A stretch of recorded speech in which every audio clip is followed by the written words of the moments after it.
శ్రీ గురుభ్యో నమః. గురు బ్రహ్మ గురు విష్ణు గురుదేవో మహేశ్వర గురు సాక్షాత్ పరబ్రహ్మ తస్మై శ్రీ గురువే నమః. మనిషి జీవిత చక్రంలో మొదటగా పుట్టినటువంటి శిశువును నవజాత శిశువు అంటారు. ఆ నవజాత శిశువుకు మొదటి గురువులుగా తల్లి మరియు తండ్రి వహిస్తారు.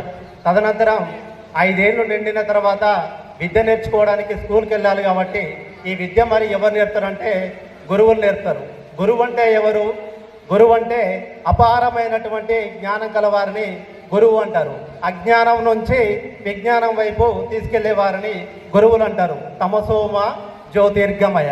కాబట్టి ఈ గురువు యొక్క ప్రాముఖ్యత ఏ విధంగా పిల్లవాడి మీద ఉంటుందంటే 5 ఏళ్ల నుంచి 25 ఏళ్ళు యుక్త వయసు వచ్చేదాకా ఆ గురువు యొక్క ప్రాముఖ్యత, ఆ గురువు దగ్గర ఉన్నటువంటి అచంచలమైన శక్తిని మరియు నైపుణ్యాలను ఆ శిక్షణ ఇచ్చి ఆ పిల్లవాడికి 25 ఏళ్ళు ఒక యుక్త వయసు వచ్చేదాకా ఈ సమాజానికి ఒక హితువు కోరే యువకుడిని అందించడం గురువుల యొక్క ప్రత్యేకత. అయితే గురువుల